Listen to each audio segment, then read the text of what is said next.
पुराने जमाने का खाना। कितनी बार बोला है घर में ये मोमोज चाउमीन ये सब मत बनाया कर। सिंपल सीधी सी रोटी चावल नहीं बनता तुझसे।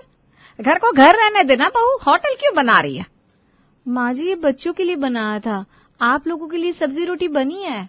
ससुर जो कि एक नंबर के चटोरे थे। तो जरा टेबल पर कपड़ा मार कर लगाना 2 प्लेट चाउमीन के। क्या बके जा रहे हैं? बहू खड़ी है सामने, कोई बेटा नहीं है। ससुर को अपनी गलती का एहसास तो होता है, लेकिन वो क्या है ना, है तो ससुर। हाँ तो घर पे ऐसा गंदा खाना बनता है तो लगता है जैसे किसी होटल में बैठे हो, तो आवाज भी वैसी ही निकलती है। जा बेटा ले आ चाउमीन, अब बनी है तो खा लेते हैं, और क्या। हाँ और क्या, हम नहीं खाएंगे तो सारा गंदा खाना ये लोग बच्चों को खिला देंगे ना। जा 4-5 मोमोज मेरे लिए भी ले आ। स्वरा के सास ससुर पुराने ख्यालों के थे और वो चाहते थे कि उनका घर भी उसी हिसाब से चलता रहे, जिससे उनकी दोनों बहुएं परेशान रहती हैं। स्वरा दीदी, लगता नहीं है कि मम्मी जी पापा जी जीने देंगे। पता है कल क्या कह रहे थे?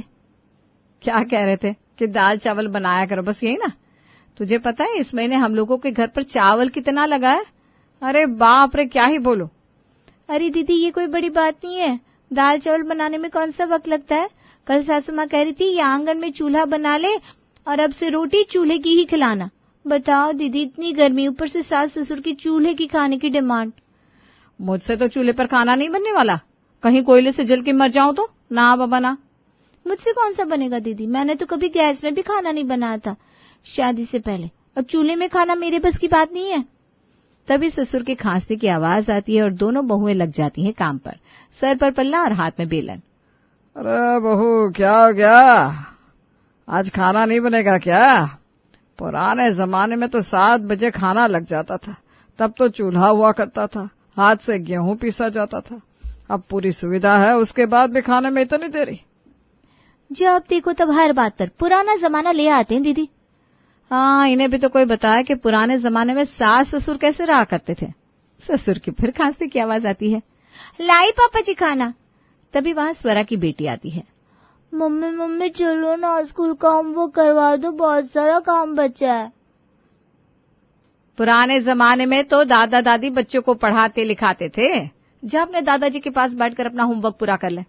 ससुर अलका की बात सुन लेते हैं। हाँ हाँ क्यों नहीं, लाओ लाओ, आओ बिटिया मैं कराता हूँ तुम्हारे स्कूल का काम, वैसे भी तुम्हारी माँ को आता ही क्या है। ससुर की बात सुनकर अलका हंसती है और कहती है, दीदी ससुर जी को कम मत समझिए, सासू माँ से भी 4 हाथ आ गए हैं ये ताने बोलियां सुनाने में। तो सुनाने देना, मुझे कोई फर्क नहीं पड़ता। जब देखो तब पुराने जमाने का रोना लेकर बैठे रहते हैं, पर जब उनका दामाद आता है तब तो कोई पुराना जमाना उनको याद नहीं आता, तब तो ये एकदम मॉडर्न और शहरी हो जाते हैं। हाँ भाभी ये ठीक कह रही हैं आप, मुझे क्या लगता है कि दामाद जी ही ठीक करेंगे इनको। वक्त गुजरता है और सास ससुर की सोच बहू के लिए जैसे की तैसी रहती है। फिर एक रोज, अरे बहू ये जूता तान कर कहाँ निकल रही है सुबह सुबह? हाँ कहाँ जा रही है बता तो। माँ जी वजन बढ़ता जा रहा है, साथ में 100 बीमारियां लग रही हैं, सोच रही हूँ थोड़ा वॉक करना शुरू कर दूं, आप चलेंगी मेरे साथ? वॉक? अरे ना ना ना, वॉक पर नहीं जाएगी तू। अगर तू वॉक पर गई तो हम लोगों को चाय कौन बना कर देगा? चाय के लिए तो आपको रुकना पड़ेगा, बस मैं आधे घंटे वॉक करके आती हूँ, फिर चाय बनाती हूँ सबके लिए। सास कुछ नहीं कहती और अलका वॉक के लिए निकल जाती है। दोपहर को जब सारा काम करके अलका फ्री होकर अपने कमरे में सोने जा रही थी कि ससुर आवाज देते हैं, अलका बहू देखो तुम्हारे लिए क्या लाया हूँ। अलका खुश हो जाती है कि पहली बार जिंदगी में सास ससुर उसके लिए कुछ लेकर आए हैं। लेकिन ये क्या?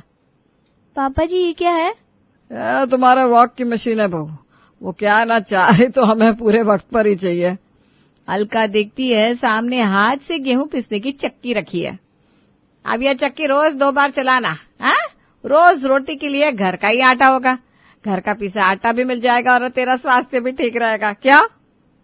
फिर क्या, अगले रोज से अलका का वॉक करना रुक जाता है और वो 2 वक्त रोटी के लिए गेहूं पीसने लगती है। क्या अलका, तूने तो अपने पैरों पर कुल्हाड़ी मार ली खुद ही। क्या जरूरत थी उनके सामने वॉक पर निकलने की? अब पीसो चक्की। अलका बेचारी क्या करती। फिर एक रोज स्वरा तैयार होकर बच्चों के स्कूल जा रही थी। बेटा ये क्या पहना है, ये हमारे घर की परंपरा रही है क्या? पुराने जमाने से बहुएं साड़ियां पहनकर सर से पल्ला लेती थी, तभी घर से बाहर कदम रखती थी। ये सूट वूट हमारे घर पर कोई नहीं पहनता। जाओ इसे बदल कर आओ। वैसे जा कहाँ रही हो तुम? पापा जी, बच्चों के स्कूल जा रही हूँ। स्कूल में कोई भी पेरेंट्स साड़ी पहनकर नहीं आते, और खास करके नेहा ने कहा है कि साड़ी मत पहनकर आना। उसकी सारी सहेलियों की माँ जींस टॉप में आती है। अगर मैं सारी औरतों की तरह जींस नहीं पहन सकती तो कम से कम सूट तो पहन लूं। उसकी बेइज्जती होगी अगर मैं सर पर पल्ला लेकर गई तो। वो ऐसे स्कूल में पढ़ाने की जरूरत क्या है, हैं? जहाँ साड़ी पहनकर जाने पर बेइज्जती होती है। तभी वहां नेहा आती है। दादी प्लीज, आप अपने पुराने जमाने के ख्याल हमारे ऊपर ना थोपे। आपको पता है लास्ट टाइम मम्मा साड़ी पहनकर आई थी तो कैसी लग रही थी? मेरी सहेलियां आज तक मुझे चिढ़ाती आ रही हैं। जींस टॉप ना सही, पर मम्मा सूट पहनेगी। ससुर को नेहा की बात सुनकर गुस्सा आ जाता है और वो नेहा को एक जोर का थप्पड़ लगा देते हैं। थप्पड़ तो नेहा को पड़ता है, लेकिन डर स्वर आ जाती है। वो अंदर जाकर साड़ी पहन लेती है। जब कमरे में नेहा आती है, तुझे पता है ना दादा दादी पुराने ख्यालों के हैं, तो क्यों ऐसे जिद करती है? माँ, अगर आप सूट पहनकर स्कूल नहीं आ रही है तो आपको मेरे स्कूल आने की जरूरत भी नहीं है। मुझे नहीं जाना ऐसे स्कूल। साड़ी भी आप गंवार वाली पहनती है। साड़ी पहनी तो अच्छे से पहनी जैसे मेरी टीचर पहनती है। स्वरा क्या कहती है कि नई साड़ियां खरीदने की भी इजाजत नहीं है।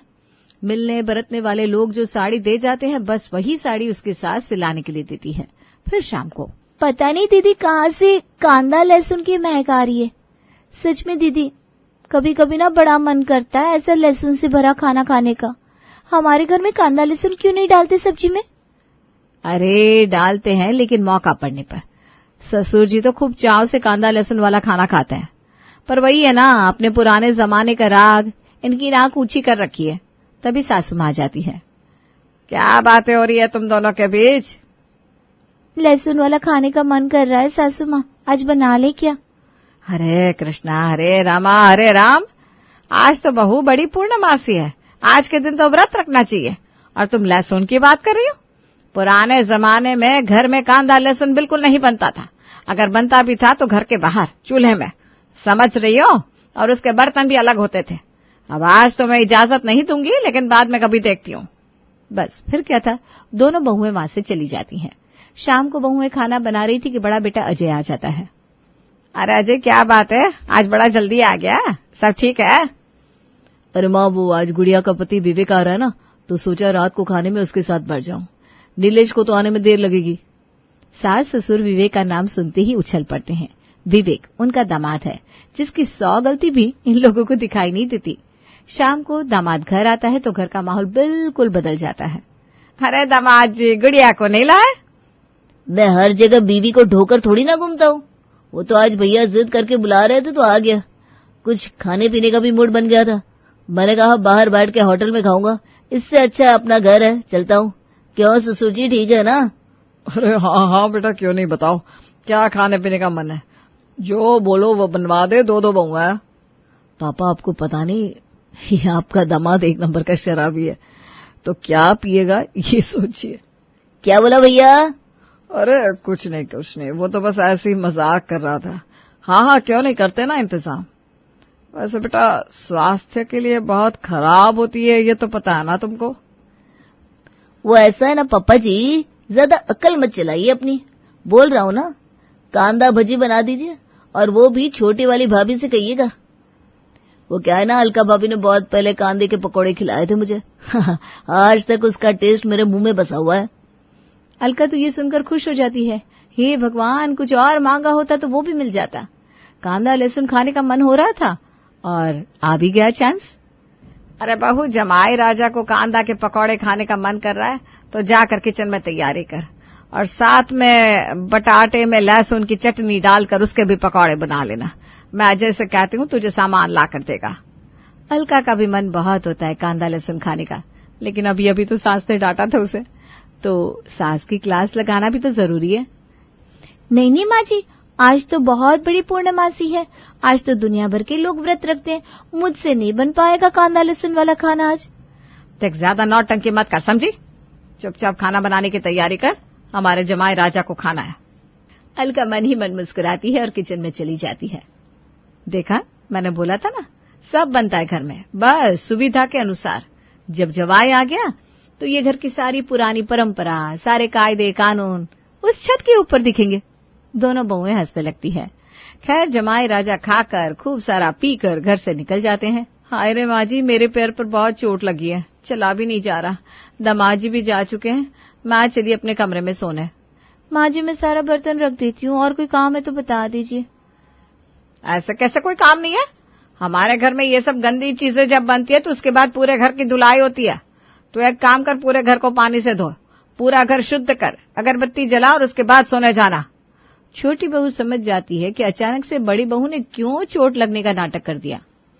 माँ जी मुझे तो माफी करिए, वो क्या है ना, आज इतना सारा खाना बनाते बनाते मेरे हाथ में बहुत दर्द हो रहा है। लहसुन छिलने में कितना टाइम गया आपको पता भी है। मैं जा रही हूँ सोने और बिखरे बर्तन बटोर देती हूँ बस। छोटी बहू भी बर्तन बटोर कर अपने कमरे में चली जाती है।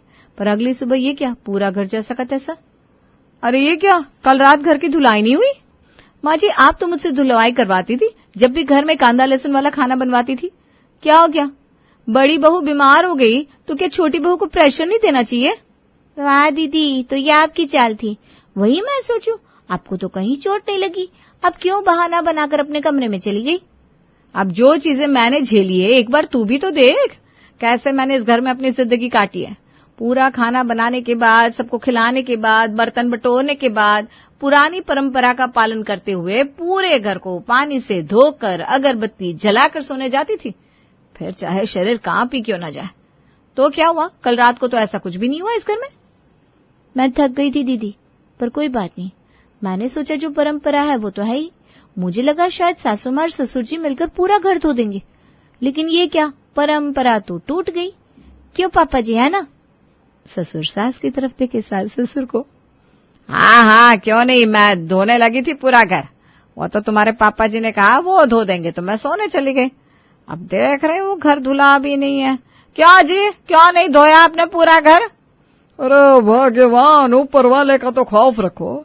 इस उम्र में इतना झूठ बोलकर कहाँ जाओगे? तुमने कब मुझसे कहा कि तुम धो दो घर? अरे ये आसान बात है क्या? रात में पूरा घर पानी से धोना, अगरबत्ती जलाना, अरे मेरे बस की बात नहीं है ये। वही तो पापा, पुरानी परंपरा का सारा बोझ आपने हमारी बीवियों पर डाल रखा है। ये तो भला हो इन दोनों लड़कियों का जो हमारा घर छोड़कर भागी नहीं, वरना कोई और होता तो कब का भाग जाता। अलका जब देखती है कि हवा बहुओं की तरफ से है तो वो भी बहती गंगा में हाथ धोने की कोशिश करती है। भैया आप सही बोल रहे हैं, लेकिन अब बहुत हो गया, अब हमसे नहीं होता इतना काम। हमारी भी एक कैपेसिटी है काम करने की, हम भी थक जाते हैं। बस बस, ज्यादा बोलने की जरूरत नहीं है। अब ऐसा कोई तुमसे कुआं नहीं खुदवाते हम, बस घर की जो पुरानी परंपरा है बस उसी का पालन करवाते हैं। और अगर नहीं पालन कर सकती हो तो अपने घर जाओ। और ये तो क्या कह रहा है अजय कि ये भागी नहीं है? अरे हमने कौन से कोड़े बरसा दिए जो ये नहीं भागी? और देख बेटा, तुझे लग रहा है ना कि हम जुर्म कर रहे हैं, तो कल से इस घर में रहने की कोई जरूरत नहीं है। अजय देखता है कि गंगा तो उल्टी बह रही है, माँ बाप उसको घर से निकालने की बात कर रहा है तो वो भी पलट जाता है। अरे नहीं नहीं, मम्मी सही कह रही है, घर की परंपरा को तो बरकरार रखना ही है, और ये दोनों नहीं करेंगे तो कौन करेगा? आखिर आप भी तो कभी बहू थी। आ गया ना लाइन पर। अब बोलने से पहले 100 बार सोच लिया कर, समझा? अब जा यहाँ से। अजय वहां से निकल जाता है और दोनों बहुएं समझ जाती हैं कि उनकी जिंदगी में कभी भी बाहर नहीं आ सकती। रहना है तो इसी स्थिति में रहना है। लेकिन कहते हैं ना, 100 रास्ते भले बंद हो जाए लेकिन ऊपर वाला एक रास्ता जरूर खोल देता है, और वो रास्ता था। अरे दामाद जी आए हैं, सुन रहे हैं? हमारे तो भाग्य खुल गए। कल रात में आप खा पी कर गए और आज सुबह नाश्ते में भी आ गए। ऐसा लग रहा है जैसे भगवान खुद घर पर भोग लगाने आए हैं। बताइए आज क्या बना दे आपके लिए? सासू माँ, रात का सर दर्द अभी तक उतरा नहीं है। सबसे पहले एक नींबू पानी और उसके बाद 1 प्लेट कांदा पोहा और लहसुन की चटनी के साथ बटाटा वड़ा। जरा जल्दी करना। अभी तो सबने आंख खोली ही थी, ऐसे में ही आंख खोलती ही कांदा लहसुन। ये तो इस घर की परंपरा कभी थी ही नहीं। कांदा पोहा तो माँ जी ही बहुत अच्छा बनाती है, आज वही बनाएंगी। क्यों, सही कह रही हूँ ना? वह भी सही बात है, माँ जी के हाथ का कुछ भी नहीं खाया मैंने अभी तक। आज तो कांदा पोहा मैं सासू माँ के हाथ का ही खाऊंगा। अरे नहीं नहीं, मैं तो अभी नहाई भी नहीं हूँ, ना ही पूजा की है। पूजा के बिना मैं कुछ नहीं करती। तो फिर मैं चला अपने घर, बोलूंगा आपकी बेटी को कि तुम्हारे घर से भूखे पेट आ रहा हूँ। अरे नहीं नहीं, ऐसा मत करिए। मेरी दोनों बहुएं आपकी अच्छे से अच्छी खातिरदारी करेंगी। आप जो बोलेंगे वही बनाएंगी। बस मुझे माफ करिए। सही कह रही है आपकी सास दामाद जी। हमारे घर की परंपरा नहीं है सुबह सुबह कांदे की चीज खाने की। अब आपकी खातिर हम वो कर भी देंगे, लेकिन हमें मत कहिए, ये काम दोनों बहुएं कर देंगे। पिताजी, परंपरा तो मेरे घर की भी नहीं है सुबह सुबह कांदा लहसुन ये सब खाने की। मुझे माफ करिए, मैं भी नहीं कर पाऊंगी। मुझे तो बनाना ही नहीं आता, और वैसे भी सुबह में मेरा इतना काम फैला है कि अगर कांदा काटने में लगी तो बाकी का काम कौन करेगा। वैसे भी इस घर की परंपरा के अनुसार वो सारे काम बहुत जरूरी है, तो मुझे भी माफ करें। दोनों बहुएं वहां से चली जाती है, लेकिन दामाद वहीं खड़ा रहता है। परंपरा? ये क्या शाहरुख खान की कोई फिल्म चल रही है जहां परंपरा, अनुशासन, प्रतिष्ठा ऐसे शब्दों का उपयोग हो रहा है? ससुर जी, आप लोग घर को घर क्यों नहीं रहने दे रहे? सोचिए, अगर आपकी बेटी के साथ मैं ऐसा करूं तो? अगर उसकी भी सारी इच्छाएं मैं दबाकर अपने घर के ढकोसलों को उसके पीठ पर लाद दूं तो चलेगा क्या? अरे नहीं नहीं, मेरी बेटी के साथ ऐसा मत करना, कमर टूट जाती है, मैं जानती हूँ ना। ये दोनों बहुओं को जब हम काम बोलते हैं तो ये कितना थक जाती है। मेरी बेटी के साथ ऐसा कभी मत करना। हमें अपनी गलती का एहसास हो गया है। आप सही कह रहे हैं। पुरानी परंपरा के नाम पर हम अपनी बहुओं के साथ नाइंसाफी कर रहे थे, उन पर झूठा बोझ डाल रहे थे। बेटा, हमें माफ करना, आपने हमारी आंखें खोल दी। जो काम हम खुद नहीं कर सकते वो दूसरों से कैसे उम्मीद करें। आगे से मैं ऐसा कभी नहीं करूंगा। तुम दोनों अपनी जिंदगी खुलकर जियो, और कोई पुरानी परंपरा, कोई पुराने रीति रिवाजों की चिंता करने की जरूरत ना है। जितना जरूरी है हम उतना ही करेंगे। जबरदस्ती के ढकोसलों को अब हम तुम्हारे सर पर नहीं डालेंगे। हमें माफ करना। दामाद ये सुनकर दोनों बहुओं की ओर देखकर मुस्कुराता है, वहां से जाने लगता है कि अरे दामाद जी, कांदे पोहे तो खाते जाइए।